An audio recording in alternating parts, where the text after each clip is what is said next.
Hello guys, இந்த பூனைக்குட்டி வந்து ரொம்ப குட்டியா இருக்கும்போது இங்க வந்துச்சு. ஸோ காலைல, மதியானம், நைட் எல்லாமே எங்க வீட்ல தான் சாப்பிடும். ஸ்ட்ரீட் பூனை தான் இது. 3 டேஸா எல்லாமே வீட்ல இல்ல யாருமே. நான் மட்டும் தான் இருக்கேன். ஊருக்கு போயிருக்காங்க. இதுக்கு என்ன குடுக்குதுன்னே தெரியல. அதனால Blinkitலேருந்து இந்த கேட் ஃபுட் ஆர்டர் பண்ணேன். இது வந்து வெறும் ₹50 தான். வீட்ல எனக்கு மட்டும் கம்ஃபர்ட்டான ஃபுட் செஞ்சு சாப்பிடுறேன். வெஜ் தான் செஞ்சுட்டு இருக்கேன். ஸோ அதுக்கு வந்து செட் ஆக மாட்டேங்குது.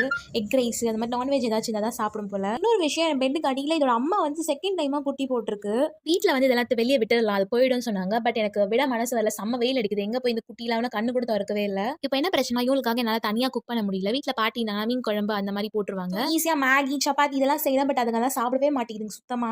ஸோ இதுக்குன்னு வந்து இன்னைக்கு சாதம் வடிச்சு இதை நான் போட்டேன். இல்லைனா என்னோட மாதிரி கத்திட்டே இருக்குங்க என்கிட்ட வந்து. எனக்கு அப்படியே இரிட்டேட்டா இருக்கு. அந்த சேம் பாவமா இருக்கு, சாப்பிட எங்க போவாங்கன்னு சொல்லிட்டு. தென் இதுக்கு முன்னாடி இதெல்லாம் சாப்பிட்டது இல்லை. இது சாப்பிடலாம் செம பல்பாயிடும் எனக்கு. ஸோ அந்த ஸ்மெல்லுக்கே வந்து பாத்தீங்களா, அது சுத்தி சுத்தி வர ஆரம்பிச்சுட்டு கண்டிப்பா சாப்பிடுன்னு நினைக்கிறேன். இதெல்லாம் பத்தாம ஒரு நியூ கம்மர் வேற வந்து இந்த வாசனைக்கு வராங்க. எனக்குனே வருவீங்களான்ற மாதிரி இருந்துச்சு பாருங்க. 3 பூனை வீட்டுக்குள்ள இருக்கு. சரி பரவாயில்ல, அதுக்கு ஒரு ஷேர் கொடுக்கலாம்னு சொல்லிட்டு